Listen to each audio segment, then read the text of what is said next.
हमारे मास्टर साहब के लोगन छीनला। ये बहुत नीक आदमी हुआ, बिरहा में हारमोनिया बजावलन और खाली समय में जेबा काटलन।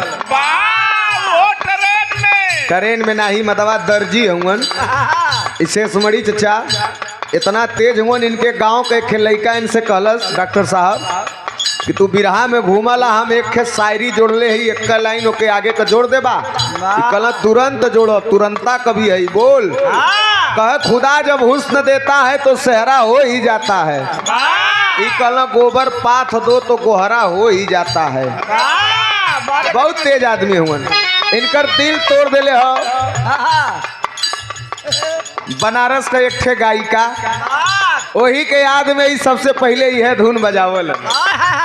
गल्ला भैया, लड़का और लड़की में बड़ा प्रेम रहल, बड़ा प्यार रहल। देखा एक बात बताए दही, अगर प्रेम हो प्यार हो तो यहाँ सब बेटी बेटा वाला हो सके तो दोनों के मिलाए दा। अरेंज मैरिज के फेरे मत पड़ा। हमारो लव मैरिज हो, हमारा बाबू कहला बाद में बड़ा रोबे। हम कहली कि अगर तू ब्याह करेबा तो का गारंटी है कि हम बाद में हंसब। अगर हम रोबे करब तो अपने पे रोब कि हमारे पसंद गड़बड़ हो, अपन ही नसीब पे न रोई। लेकिन हमारे बाबू अब कहलन कि नहीं ठीक है पतोहिया, उसे तड़क के मत बोलल कैली। लड़का लड़की का प्रेम रहे, बिछड़ा हो गयल। 3 साल के बाद लड़की लड़का फिर से मिल गई ना। लड़किया गोदी में एक थे अपन बच्चा ले रहे, लेके जात रहल। ओकर पुरनका आशिक देखलस, कलस की ओ लगलू लुल्लू लुल्लू करे, लगलू तू हमसे रहलू तो जब मिलत हलू तब कहलू पिज्जा खा बर्गर खा, अब बहरे निकलत हो तो कहतू लुल्लू लुल्लू। समझदारी नहीं है का? लड़किया कलश होश में रहा, का हाल चाल है अपन बतावा। कहे हम तो ठीक है, लेकिन एक बात सुना, ये 501 रुपए का आशीर्वाद हमारे गार्जियन और समाज के धरोहर मृदुभाषी नेक दिल आप प्रभावती हॉस्पिटल आई केयर सेंटर, परम आदरणीय आप विकास पाल हमारे डॉक्टर साहब MBBS जनरल फिजिशियन, आप near State Bank Janghai road Mungra Badshahpur Jaunpur, आपकी ओर से 501 रुपए का आशीर्वाद। बहुत बहुत प्रणाम। ओहरो मिलल है का? मिलल है ना? तो बैठल बैठल कमात है, बहुत बहुत पर लगी है, कोई दिक्कत ना हो, कमा। हम ना कुछ बोले भैया, हाथे में घाव लगल है, अनायास कुछ मुँहे से निकल जाई तो 15 दिन के बजाय हम 1 महीना परेशान हो जाए। अब बिरहा डॉक्टर साहब रोज फोन करके कहली कार्यक्रम वाले लोगन से कि भैया हाथ देखला डॉक्टर गावे से मना करत हुआ। हाथ लटकाए के 2 दिन गाय दहली, हाथ सूज गयल, बारूद से जरल बा। डॉक्टर कहल अगर पॉइजन हो जाएगा तो दिक्कत हो जाएगा, नहीं कार्यक्रम बंद कर दो। हम कहली मर जाए लेकिन गाय तो भी रहे, घरवा में रहता है उसहू हमें बड़ा दिक्कत हुई। लेकिन हमारे मास्टर बजावत हुआ का वो लड़का लड़की से कहलस ए जानू ए सोना,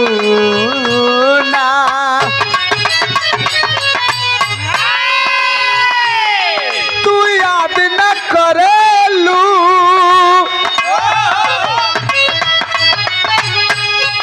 अगर आप लोगन के बुरा न लगे तो आज का दिन हम इन्हें कह दे ही हेलो भैया, तैसे बतियावा मत, तैसे 2 मिनट रुक जा, उनके तैसे ताकत आया एहर ताका एहर। बहुत दिन के बाद भेंट भल है नाग पचैया का, नाग पचैया के हमार और इनकर कार्यक्रम दिन में रहल। बहुत दिन के बाद भेंट भल है, इम खाली माने के हो गाना में, रियल में मत माना।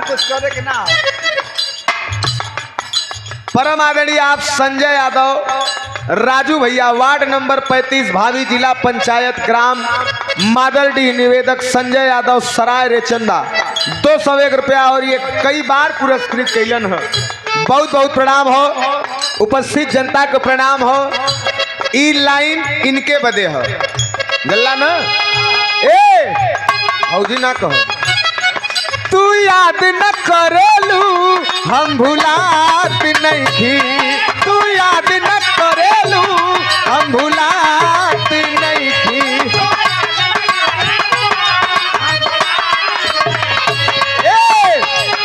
माहुर लागे ला खाना, माहुर लागे ला खाना, कोई खात नहीं थी। माहुर लागे ला खाना,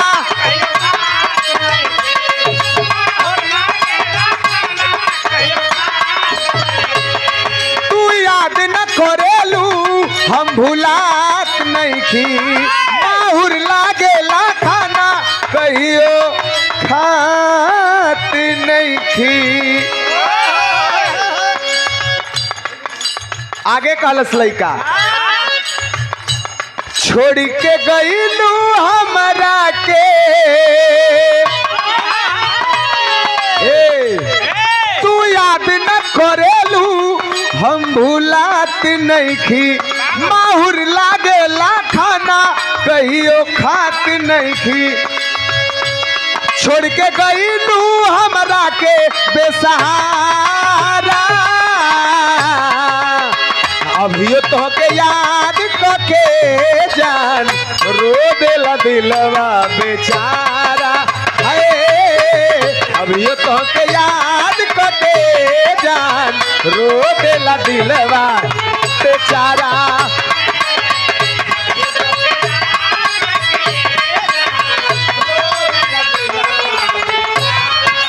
ऐसे आरा पीसे बलिया, ऐसे आरा भी से बलिया, सी से छपराडी से मोहनिया। गड़बड़ा गल। ऐसे आरा, ऐसे ABCD पढ़ले हुआ लोगन न। ए फार एप्पल, बी फार बड़का एप्पल। इनसे हम पूछली ए फार कल एप्पल, कली बी फार कल बड़का एप्पल। ऐसे आरा ओ बी से बलिया, सी से छपराडी से देवरिया।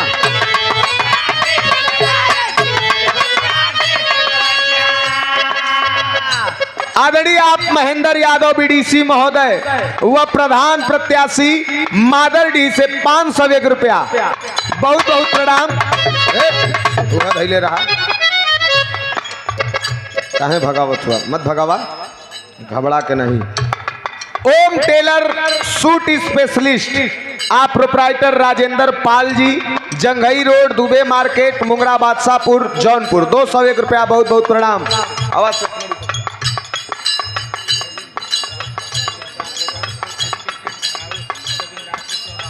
शिव शक्ति टेंट हाउस, कौन कहा? राम बहादुर यादव प्रधान जी,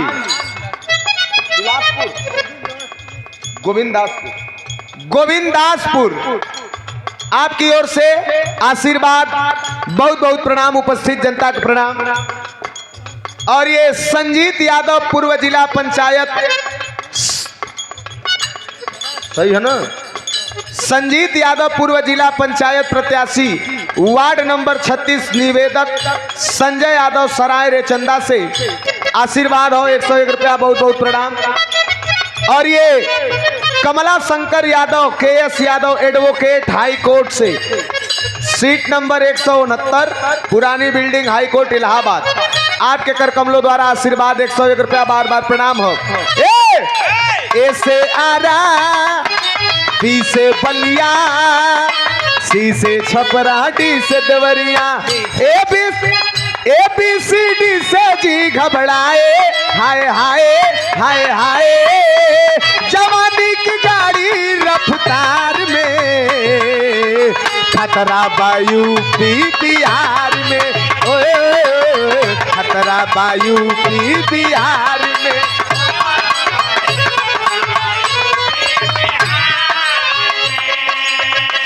डॉक्टर लक्ष्मीकांत यादव सदस्य जिला पंचायत निवासी मादरडी, निवेदक डॉक्टर सुनील यादव BDC महोदय, पशु चिकित्सक ग्राम सभा ये भसौट से 501 रुपया। बहुत बहुत प्रणाम है उपस्थित जनता का प्रणाम।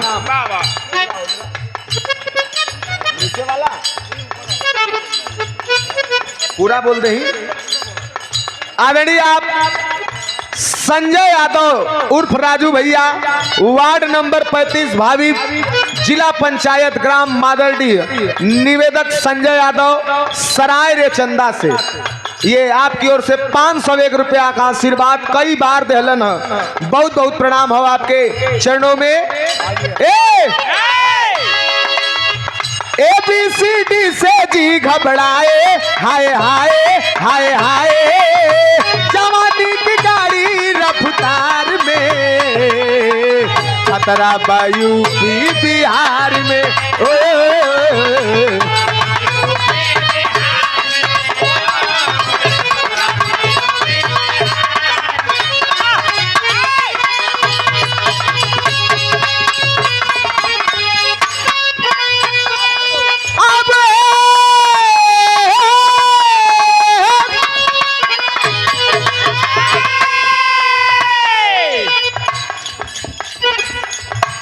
हो आवा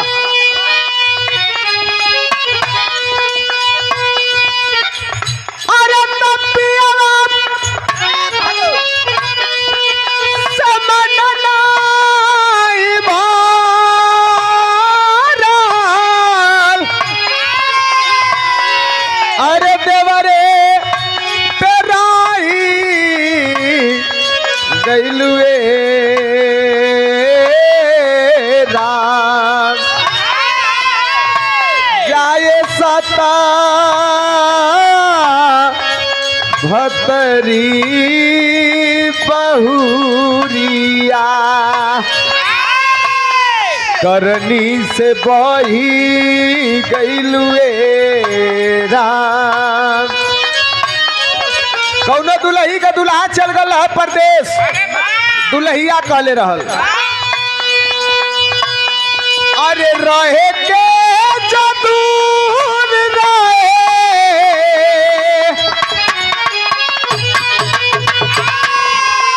रहे के जदूर रहे के जदूर रहे, काहे कैला शादिया हो दरदिया, आई हो दरदिया कि हमरा के हो खिलाए राजा जी।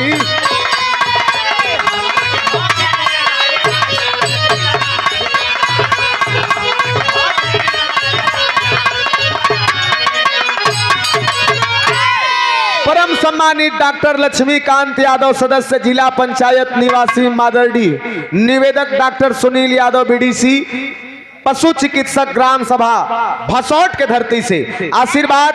बहुत बहुत प्रणाम हो। अब बड़ा इनाम आप लोगन देहला, बड़ा रुपया दे देहला लोगन।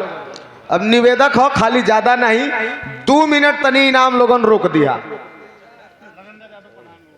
अच्छा, परम आदरणीय आप नरेंद्र यादव उर्फ नन्हे प्रधान जी, 201 रुपया। बहुत बहुत प्रणाम हो। अब तैसे 2-3 मिनट इनाम लोगन रोक दा। आदरणीय आप परम आदरणीय आप आसाराम यादव जी उर्फ मुन्ना सेठ मादरडी, 201 रुपया। बहुत बहुत प्रणाम। उपस्थित जनता का प्रणाम हो। आशीर्वाद के इच्छा ता जिंदगी। आइए एक बिरहा छोटा सा कम समय में इधर से प्रस्तुत हो, उधर से आप लोगों ने सुनला बहुत ही अच्छा गीत सती के बारे में। नारी अगर नरम दिल है तो ये नारी कठोर दिल भी हो सकती है। यही नारी है, यही नारी है वक्त पे। ए भैया आवाज न हो। यही नारी है, कभी हमारी माता है, कभी हमारी बहन है। आइए एक गीत आप लोगन के बीच में, और ये गीत हमारे गुरु घराने का प्रसाद हमके हो। कवि शिरोमणि, कवि हृदय सम्राट स्वर्गीय चंद्रिका गुरुजी इस गीत को लिखे और हमारे गुरुजी लोग गाते थे। चौथी पीढ़ी में हमन के मिलल बा गावे के बाद ऐसे करके। आइए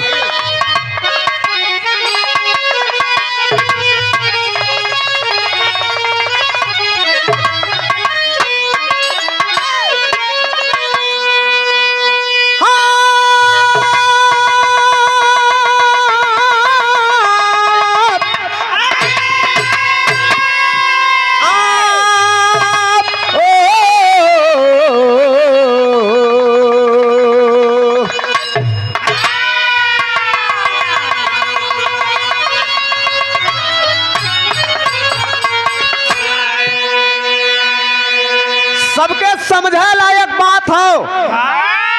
कवि जी गाना के अंदर 4 लाइन लिखलन का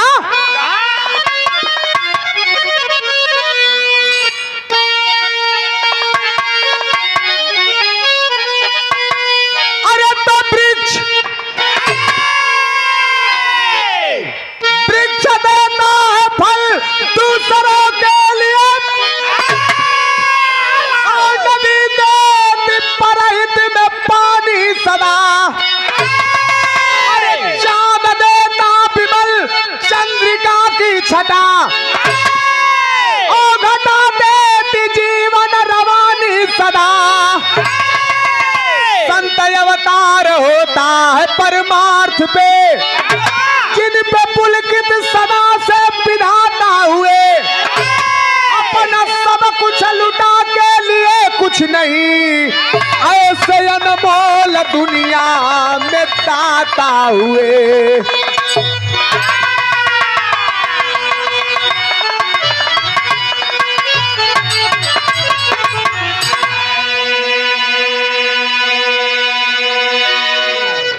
संत महापुरुष का जीवन परहित के लिए होता है।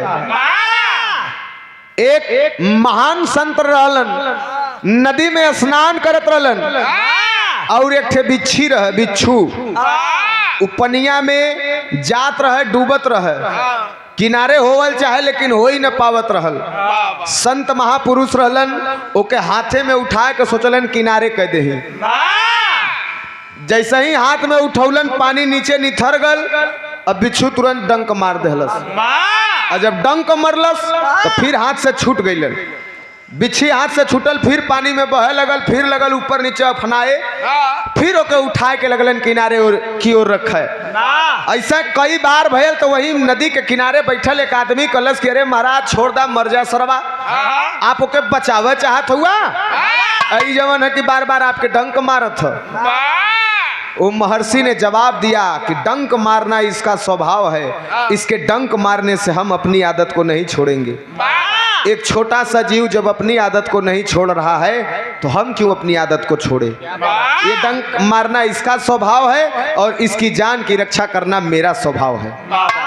जल्ला तो संत महापुरुष का जीवन परमार्थ और दूसरे परहित के लिए होला। एक लाइन गीत है, कवन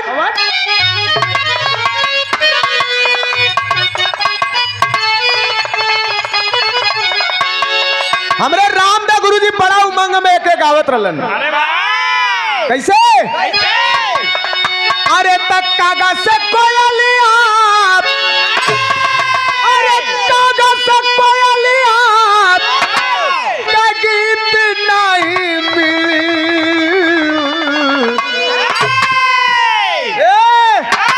अरे खोजले बजरिया में मीत नहीं मिली है, खोजले बजरिया।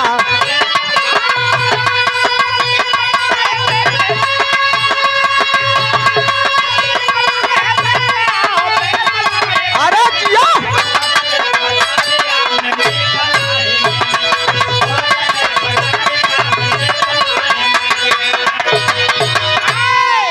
रामदेव गुरुजी गावत रहलन है। तो हर माइक का आवाज थोड़ा कम होता भैया, एक तैसे लेवल मिलौले रही आई घट न। लेकिन जौने समय हमारे गुरुजी बिरहा सम्राट विजयलाल यादव गुरुजी बनारस में एंट्री मरले रहलन, तो उनके लिए हमारे गुरुजी चंद्रिका कवि जी लिख के देले रहलन। गुरुजी गावत रहलन कैसे? पावरा अरे पावरा बसंत से अरे बाहर जनी मांगा अरे पी रही पपीहरा से प्यार जनी मांगा पी रही पपीहरा से प्यार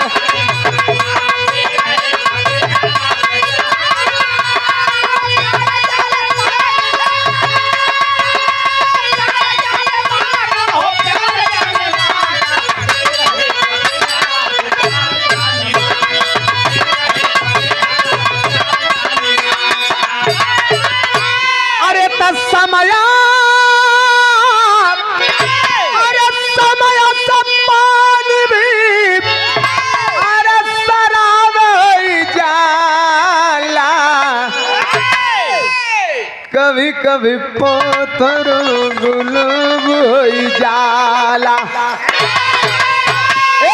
वह फूल कीमती होता वह फूल कीमती होता जो मंदिर में चढ़ जाता वह फूल कीमती होता जो मंदिर में चढ़ जाता है जीवन सफल उसी का जो कर काम में आता।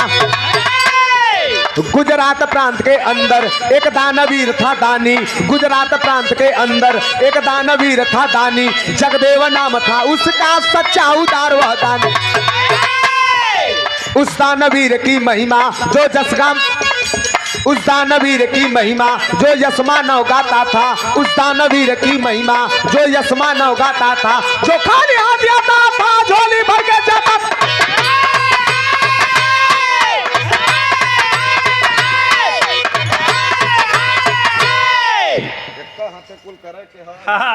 ए भैया बात के आप लोगन समझ लेवल जाए। गुजरात के अंदर ही प्राचीन काल का समय का बात बा। गुजरात के अंदर एक बहुत बड़का धन पशु नहीं रहलन साधारण आदमी रहलन जिनकर नाम रहे जगदेव और जगदेव बहुत बड़ा दानी रहलन। उनके दान का कीर्ति तीनों लोक 14 भुवन में गुजरत रहे। उनके दान का महिमा तीनों लोक 14 भुवन में चलत रहा। लेकिन वही नगरी में एक ठन मेहरारू रहल काली माई का पुजारीन जेकर नाम रहल कंकालीन भाटिन। भजल का गीत है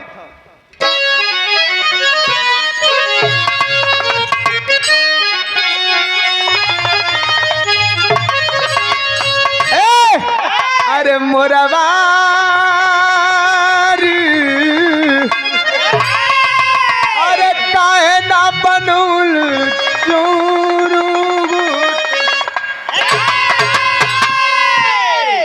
लेकिन भाव हो कैसे अरे तो रही वही नागारी में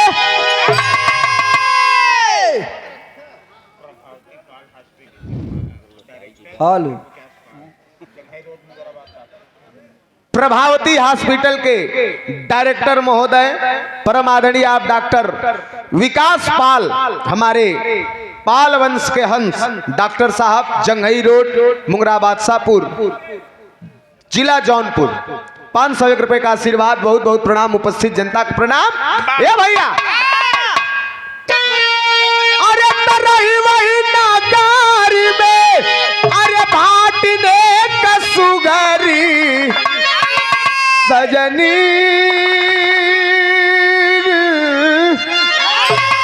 अरे सजनी रे अरे कंकाली काली कर भगतिनिया सजनी रे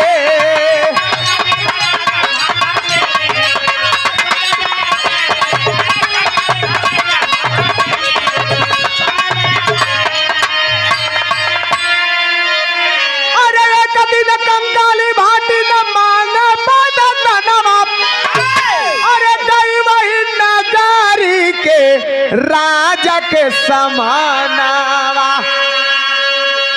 अरे तो राजा दरबार पीछे अरे राजा के समानमा अरे सजनी रे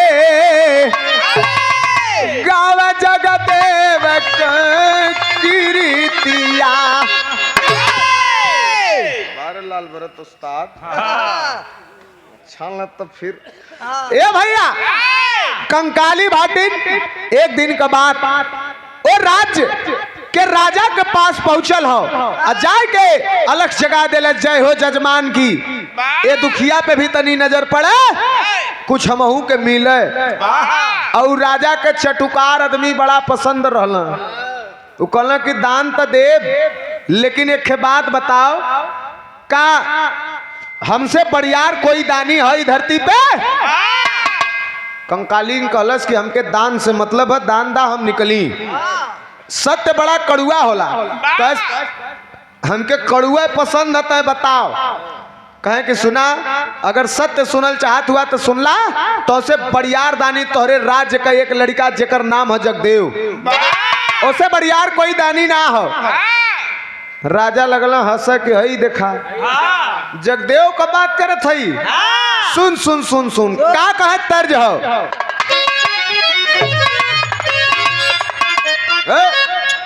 आग लगो काट दिली ना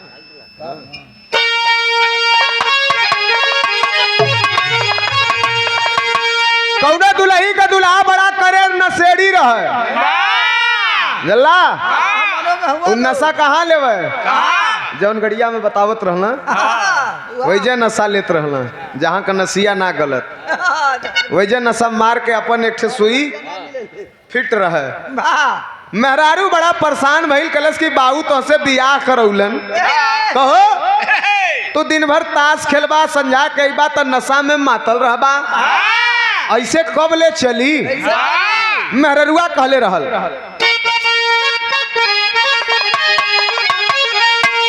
अरे तया गिला गोसैया तोरी अरे नाश्ता पियाई में केतना दुरूद होला अरे केतना दर्द होला हमारी कलाई में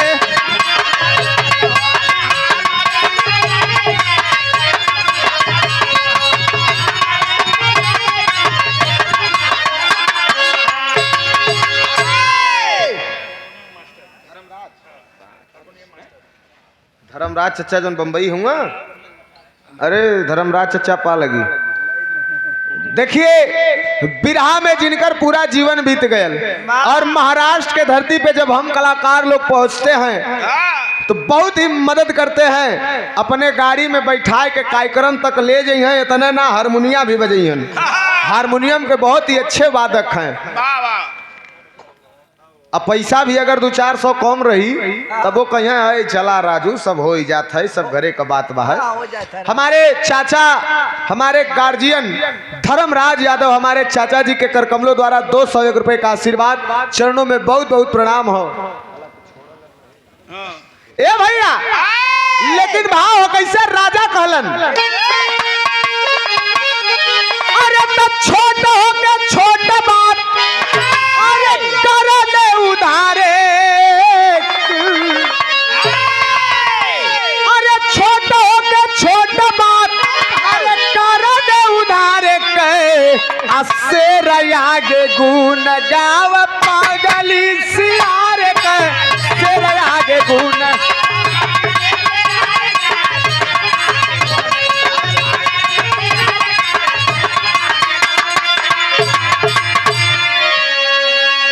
छोट आदमी छोट बात कर दिली भैया अब इनाम लेके आवा लोगन ढेर 2-3 मिनट कहले रही ढेर लोगन पटाई गिला है राम सिंह यादव मास्टर साहब भावी प्रधान पद प्रत्याशी आप सराय रे चंदा से सराय रे चंदा 501 रुपया बहुत बहुत प्रणाम उपस्थित जनता के प्रणाम हम अपने घाटा करा ले ली मना करके हम तो 2-3 मिनट कहले रही आदमी पटा गिल के गावा सार तू अब 1 रुपया न देवे के ए भैया ई लोगन दिल पे मत लिया हम मजाक करत हई अब माई भी तो ही लोगन हुआ बाऊ भी तो ही लोगन हुआ दोस्त भी तो ही लोगन हुआ मजाक भी तो ही लोगन से करे के है खाली मेहरारू ना हुआ लोगन ई मत कह दिया केहू जाने कि मेहरारू हो मेहरारू ना हुआ लोगन बाकी सब हुआ हमार मुकद्दर का मालिक हुआ लोगन ए भैया राजा कहला कि छोट होके छोट बात करे थई करे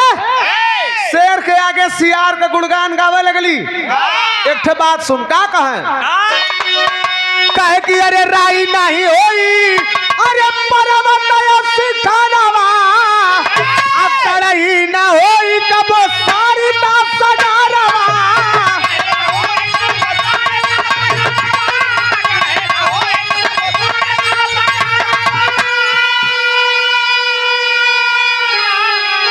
अरे तो भूतवा उतर जाई अरे भूतवा उतर जाई अरे तोहरे कपारे के शेर आगे गुण गाव पागली सियार के।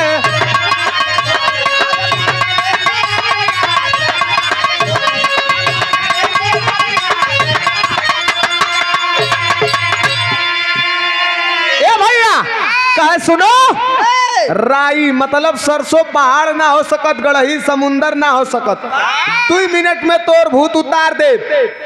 कंकालीन कलश कैसे भूत उतरबा बतावा ओझा ओझा भी हुआ का कैसो न अब्बा तोर भूत उतारा थी जौन जगदेव को तोरे कपारे पे भूत चढ़ल है ना अब्बा हम तो के बतावत थी का कल टेरी में कहना हो।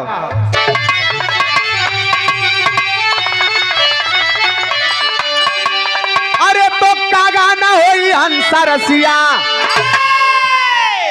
जा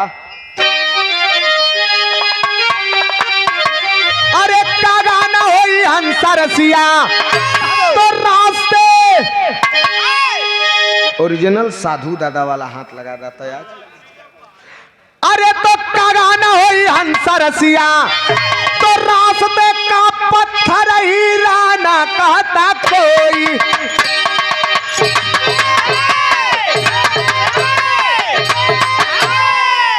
बहुत अच्छा पैसा गाड़ी में छूट गलत दे दे बिहाने। ए भैया रास्ते का पत्थर हीराना कहता कोई कागा न होई हंसा रसिया। राजा कहलन का कहलन अरे गागर में सागर बसता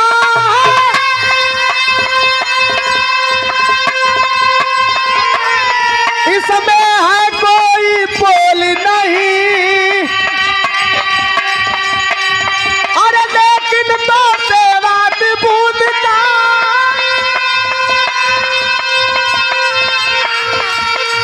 सागर देता मोल नहीं। अरे बोले राजा जाओ भाट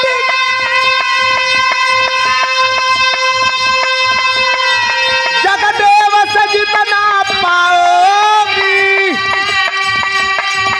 अरे उसका दूना दूंगा मैं अरे उसका दूना दूंगा मैं जीवन भर मौज उड़ाओगी।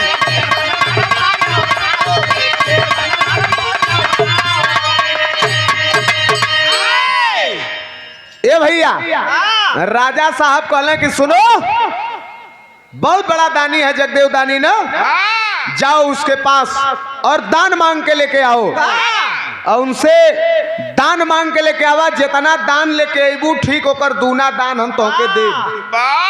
कंकालीन कहलिन कि काई कुल लफड़ा पालत हुआ राजा साहब अरे छोड़ा जायदा हम दान मांगे अली है दान दा ना देवे कहता बतावा हम चली अब जाई उनके कि यहाँ दान मांग के लेके आई तो तू दूना देबा ई कुल कवन बात करत हुआ कह नहीं अब बात फंस गई तू जा पहले दान लेके आवा वहां से जवन तोहके दान मिली ओकर दूना दान तोहके दे।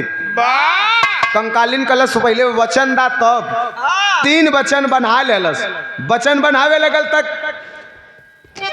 वचन बनाए के कंकालीन चलल लेकिन चलल आइल त जगदेव के सामने जब खड़ी भइल जगदेव जब कंकालीन के देखलन तब विनम्रता के साथ नतमस्तक हो गइलन कि माई आप रास्ता भुलाए के चल अयलू ह या हर से जात रहलू तो चल अयलू ह। कंकालीन कहलस कि इज्जत दाव पे हो बेटा दान लेवे आल है कह मांगला माई का चाही का दे दही तो के तब कंकालीन कहलस का कहलस पहपट में कहना है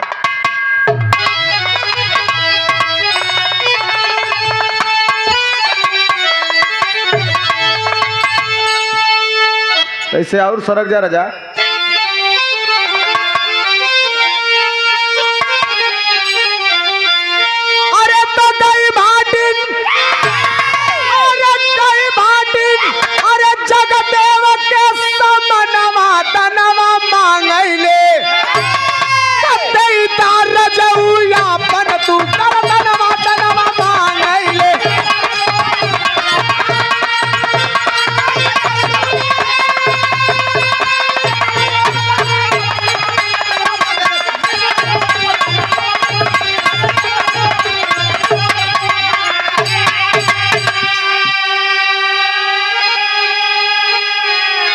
कहा कि हमके धन दौलत ना चाहिए, ऐसा तैसन उपहार ना चाहिए, दान में हमके तोहार गर्दन चाहिए, शीश। जगदेव कहला बस अब बैला, तुरंत तलवार निकाल के गर्दन काटल चाहत हूँ।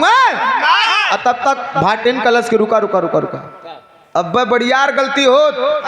ये बतावा तोहार बियाह शादी भयल हो कि ना? हाँ भयल है ना, शादी बियाह तो हो गयल हो।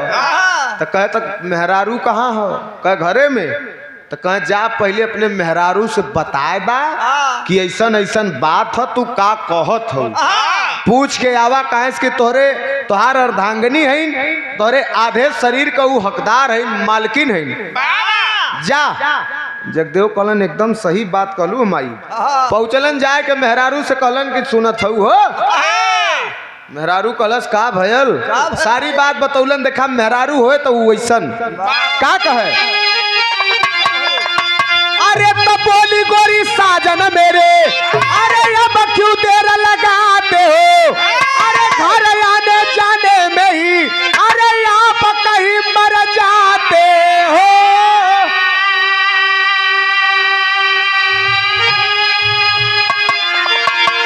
अरे तो कर्जदार, अरे कर्जदार हो जाए हमारा तनवा मांगे ले, जल्दी सिरवा दे जा मोर सजनवा तनवा मांगे।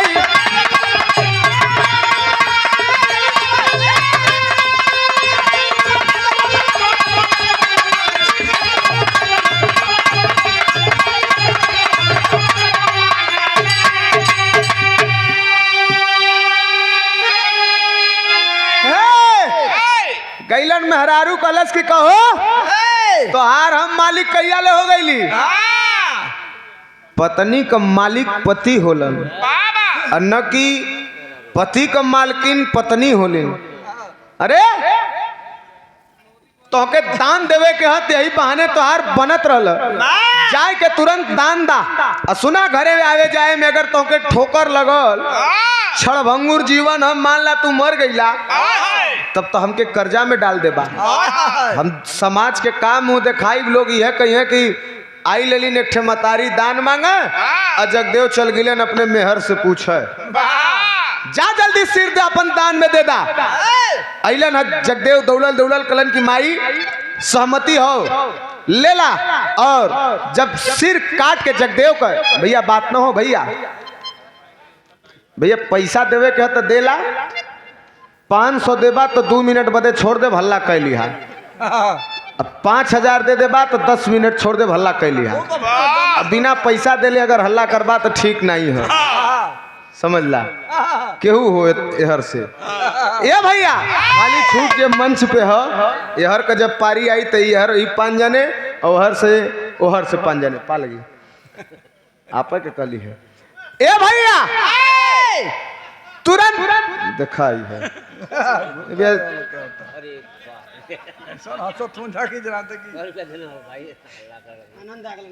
आनंद आगल। ए भैया जगदेव गर्दन काट के माई के दान में देवे लगलिन। जब देवे लगलन माई के दान में, तब आल्हा में कहना है,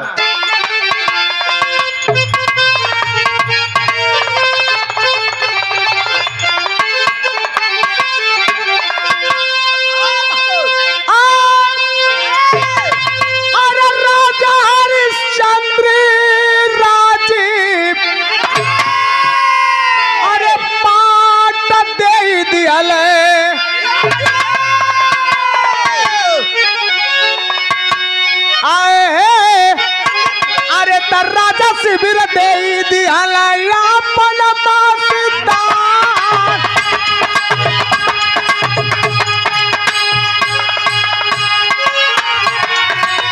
राजा शिविर दे दिहला अपन मासदान।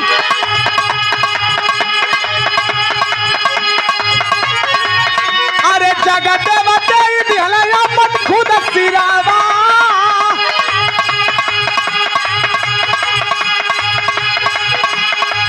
अरे थरिया में रखले भाटी न गुड़ावान। अरे रेशमी चदरिया ओढ़ावा ऊपर से।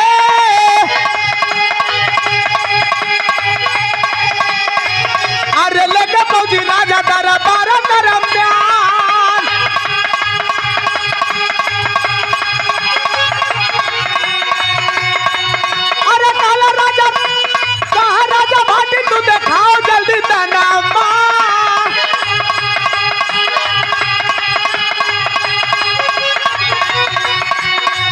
अरे तू ना दे हम बाते, अरे तू ना दे दान ले बितान तूफान।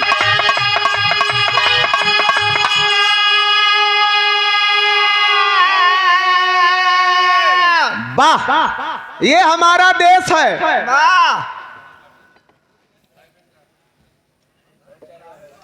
परम आदरणीय आप, अच्छा, बिरहा मुकाबला 29 अक्टूबर, स्थान सतहरिया इंडस्ट्रियल जौनपुर में। गायक रमा शंकर यादव बड़े भैया और गायिका ज्योति यादव जी प्रतापगढ़। आयोजक मटरू पान वाले जी, शिव शंकर कवि जी। आपकी ओर से बहुत बहुत प्रणाम हो, उपस्थित जनता का प्रणाम। आशीर्वाद के इच्छा ता जिंदगी रहे तो भैया उनके तय न चुप करा रहा था।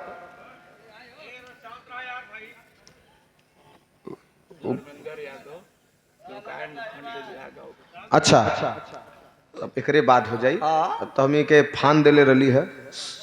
हाँ, आदरणीय आप धर्मेंद्र यादव बड़े भैया, बहुत बहुत प्रणाम हो कि हम शुरुआत कर दिले रही है, खत्म होए वाला बा। शुरुए में बतौले होता तब सुना दिले हो, लेकिन दूसर की पारी में रहवा लोगन तका दे। ए भैया, राजा हरिश्चंद्र जिनको सत्यवादी नाम से नवाजा गया, सत्यवादी राजा हरिश्चंद्र उनको कहा गया। सपना देखलन कि हम अपन पूरा राजपाट, घर दुआर सब कुछ दान में दे देहली। मर्दवा लोगन नहीं कहतों के कहदा बिरहा देखत है, सुनत ना है, बिरहा देखत है। ए भैया, राजा हरिश्चंद्र अपनी पत्नी और बेटा को लेकर के राज्य से निकल गए। तीनों लोक 14 भुवन में, आकाश पताल कहीं भी राजा हरिश्चंद्र के कोई खरीदे वाला ना रहल। कोई अगर राजा हरिश्चंद्र के खरीदलस तो भगवान भोलेनाथ के त्रिशूल पर बसी हुई काशी, जो कि आस्था की नगरी है, डोम राजा जिनकर नाम रहल कल्लू डोम, आज भी परिवार, डोम राजा का परिवार आज भी सोनारपुरा में हरिश्चंद्र घाट के बगल में घर हो, आज भी लोग रहलन। उनके परिवार के खिलैका बिरहा का बड़ा प्रेमी हुआ। गावत अली एक दिन आके इनाम दे दिलन, बतौलन जब हम खुदा हिल गई। हम कहली भैया वही ले बंसत चलत हो, कहला का करें भैया, तब हमन खत्म हो जाए। हम कही नहीं भैया, हम कहली अब का करला, कहला जवन वो समय होता तब ना वही होता। कल्लू डोम राजा हरिश्चंद्र के खरीद लेलन, मरघट पे पहरा देत रहलन राजा हरिश्चंद्र जी। राजा शिविर अपन मांस दान में दे देहलन और जगदेव अपन गर्दन काट के दे देलन।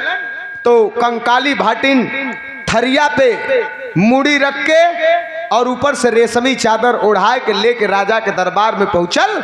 राजा साहब देखलन तो कलन की आवत तब आवाज देलन, कलन की बड़का ओकर तारीफ करत रही। हमें तो लगा था तो कहीं नारियल देले है, नारियल पानी देले है का, तब ये ठीक हो ना। सुन, अब वहीं तक कहत रही कि तो के हम दूना दान दे। ये चाय वाले भैया झटके में दे के निकल जा। देखा गाना का जब क्लाइमेक्स आवाला तब लोगन उठा बैठा करे लगवा, तो फिर बाद में बिहाने कबा कि बड़ा चिल्लायल बा कि कोनो मतलब ना रहे। लेकिन हऊ बिटिहनी बड़ा निक गाइस, चापेस भैया भैया चाय लेके अभी बैठ जा तू 2 मिनट। जब हर 7 बजे लगे तब चाय लेके घुमा, जब हर का 7 बजे लगे तब घुमा। बीचे में यही बात, तो फिर हमारे गाना का कहानी आदमी के दिमाग से निकल जाई, तो हमारे यहाँ पे आवल और बिरहा गावल सब व्यर्थ हो जाई। बिरहा का मूल सारांश कहानी ही होला। जा मर्दवा वहीं तू पैसे के फेरे पड़ल हुआ, अपने बोहनी के चक्कर में हमहन का बोहनी बिगाड़त हुआ।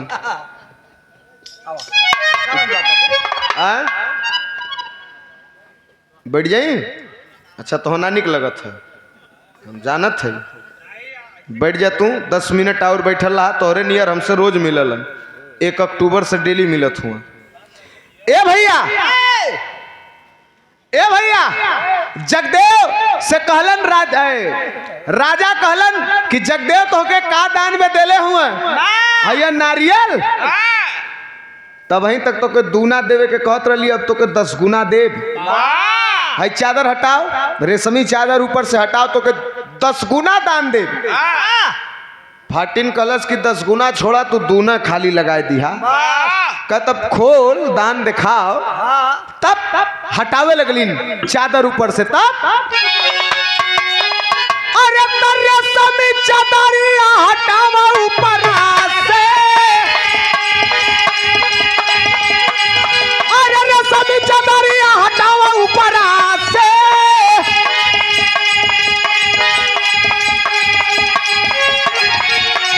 अरे देखा जगदेव का तब सीधा सुजान,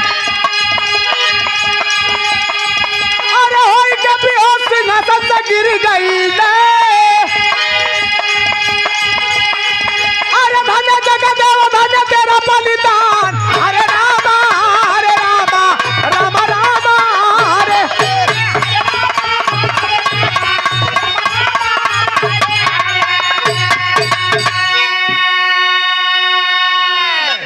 भैया चादर जब हटौलीन, जब चादर हटौलीन तो हटावत हटावत कहतीन सरकार दूना देव कहले हुआ, कहला हाँ कहले है देव। राजा सोचत होन कि नारियल है, और जब चादर हटौलीन तो जगदेव को सिर देखलन, तुरंत गस्तियाए के सिंहासन से गिर गिले, धड़धड़ाल कुल सीढ़ी नीचे आए के बेहोश हुआ। तनी मनी होशों में आवत हुआ तो अखिया खोल के ताक के फिर मुन ले, अरे बाप रे बाप बाहरे दानी ये अपन गर्दनवा काट के दे देहलस। कहो एके हम 10 गुना देवे के कहत रही, हम दूना ना लगा सकी, 10 गुना कहाँ ले दे। कंकालीन कलीन की नाटक छोड़ा, दूना लगावा हम दान ले ही चली। गोड़ पकड़ लेलन कलन की माई अपराध हो गल हमसे, बहुत बड़ा गलती हो गल, हमके क्षमा कैदा। कवि जी गाना का निचोड़ लिखलन कैसे,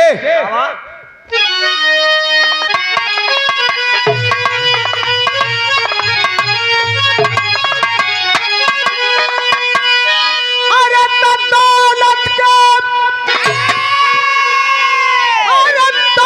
के घमंड में भुलाई गईले राजा, अरे तान का सगरवा सुखाई गईले।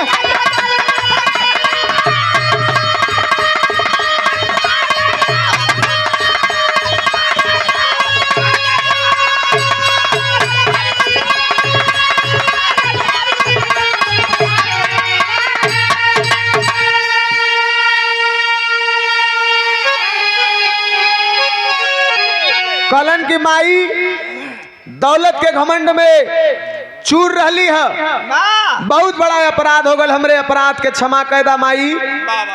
माई कलिन की तोहरे अपराध के चक्कर में एक ठे निर्दोष का जान चल गई, वो कैसे जीवित हुई, जिया सकला।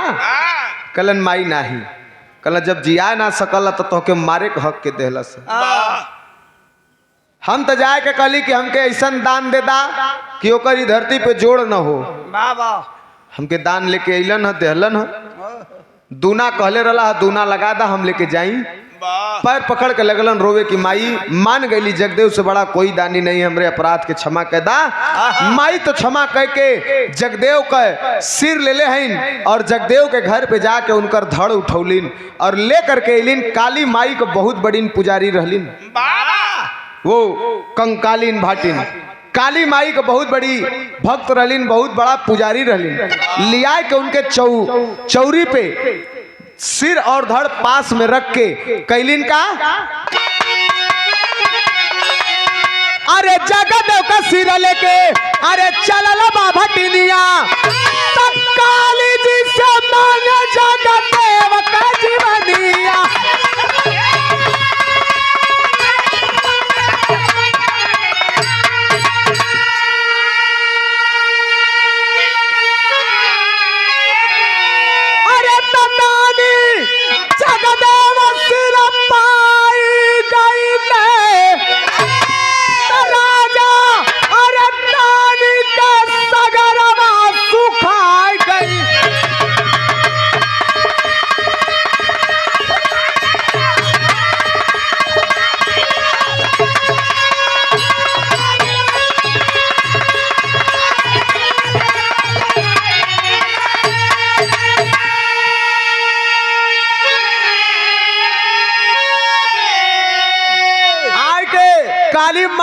चौरी पे लगलिन माथा पटका जय भगवती जय काली जय काली। साक्षात काली माई प्रकट हो गईलिन, कलिन की बिटिया काहे रोवत हऊ?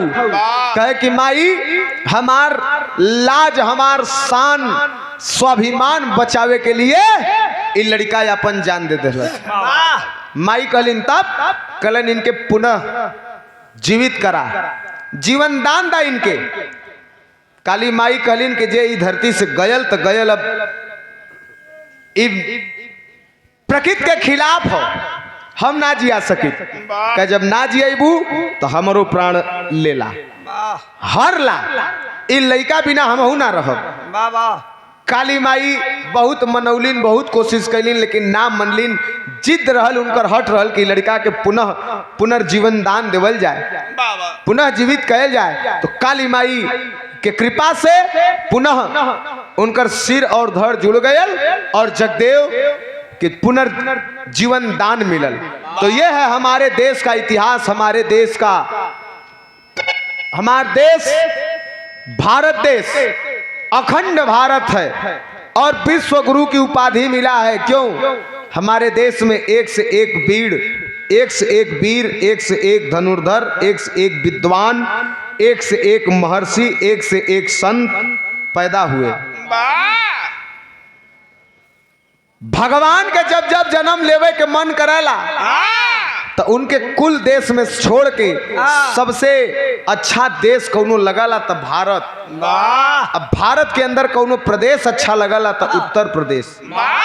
मथुरा में कृष्ण, अयोध्या में राम, तो धर्म की नगरी प्रयागराज में गंगा जमुना सरस्वती लेटे हनुमान जी, बनारस में मणिकर्णिका घाट जहाँ पे चीता कबो ठंडे ना हो, 24 घंटा जरत रहेले।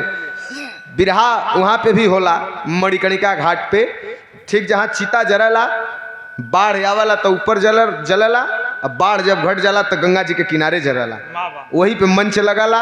एक बार हमहू एक साल गौले रहली, गावत के उतर के चल गेली, देखा कैठे जरत खड़ा होके गिनने लगली। तले उस समय पप्पू चचा जियत रहना, आके पीछे से ठुनकिया ना पक सारे मंच पे यहाँ का करत गिनत है, कहना कि चल चल चल निकल।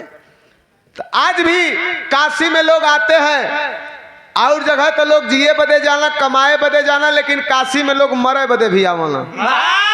मणिकर्णिका घाट, श्मशान घाट पे आप जाएंगे तो एकक से देखबा बूढ़ पुरनिया लोग रूम ले लेके किराए पे, वजह साल 2 साल का पड़ल हुन कि हम काशी में मरब तो हमार बन जाई जल्ला। तो यह है हमारा देश अखंड भारत। हिंदू मुस्लिम सिख ईसाई चारों लोग इस देश में रहते हैं, आपस में भले लड़े, लेकिन जौने दिन देश पे कोई आँच कोई विपत्ति आवेला तो चारों एकजुट हो करके बोलते हैं कि हम मात्र हिंदुस्तानी हैं। इसीलिए हमारा देश अखंड भारत है। अरे गुरु बिहारी गुरु